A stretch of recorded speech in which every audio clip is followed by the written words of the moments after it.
So let's talk about this. Acid rain, which in this case is hydrochloric acid mixed with concentrated unburned vinyl chloride, and that's not even taking into account the phosgene and the dioxin. It comes out there was 2 full tankers full of benzene that also they blew up on purpose. But let's continue reading. Here's the danger zone. And this is as of yesterday, so right now it's probably worse. West, 400 miles to Lafayette. North, 1,200 miles up to Durham, Canada. We know it's further than that now. East, 1,200 miles east to NYC and Boston. We know it's already in New Hampshire. South, 800 miles southwest to Kentucky. Hey, anybody south know anything? Because they're not telling us. Here's some cars that got that shit rained on them.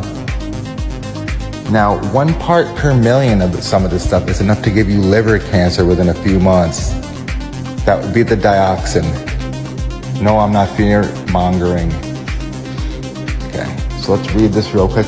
Vinyl chloride is water soluble, takes months to degrade in soil or water.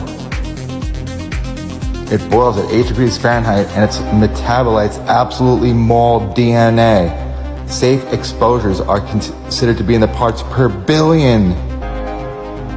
And we're talking about parts per million exposure likely coming for everybody. Let me say that again. Everybody east of the Mississippi, okay? There will likely be some isolated parts of the United States that escape contamination. However, I sure as hell would not want to wait around to find out which ones will be passed over. I mean, it looks like I'm waiting around. So is everybody else. But they don't know. You know, maybe I should leave. What do you think? Let's continue reading. There are 250 million people living to the east of the Mississippi River. That's 250 million people. And considering the rate at which this is progressively moving south with the water and east on the winds, every single person on the entire eastern seaboard may have only a few more days to leave before they are exposed to a lethal concentration of vinyl chloride. This is it, guys. We got a couple days to leave, or we stay here and possibly, die here and make a last stand or something, man. But you thought that they were gonna go door to door to take our guns? They ain't stupid. They're gassing us out. Let's continue reading, shall we? Everyone in the areas which have already received acid rain have already likely been exposed and will develop extensive cancers over the coming few months. That's right, I didn't say years, I said months.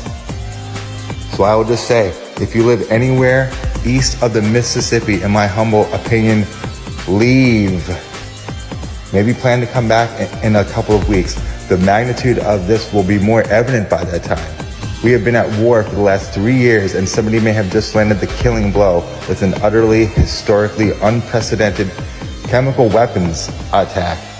I've waited as long as I can in good conscience to gather evidence and to write this. I fully understand what I'm saying, and that 99% of people either can't leave or want to wait for more information, or generally just refuse to believe something of this scale could ever happen here. I believe it. Not to mention there's absolutely no way this article will reach everybody that needs to hear it. I can scarcely believe I'm writing this, and I've been praying to be wrong. I really, really hope that I am wrong, but I don't think so. The authorities are just not going to tell you the truth about this. This guy goes on and on pleading with you to leave.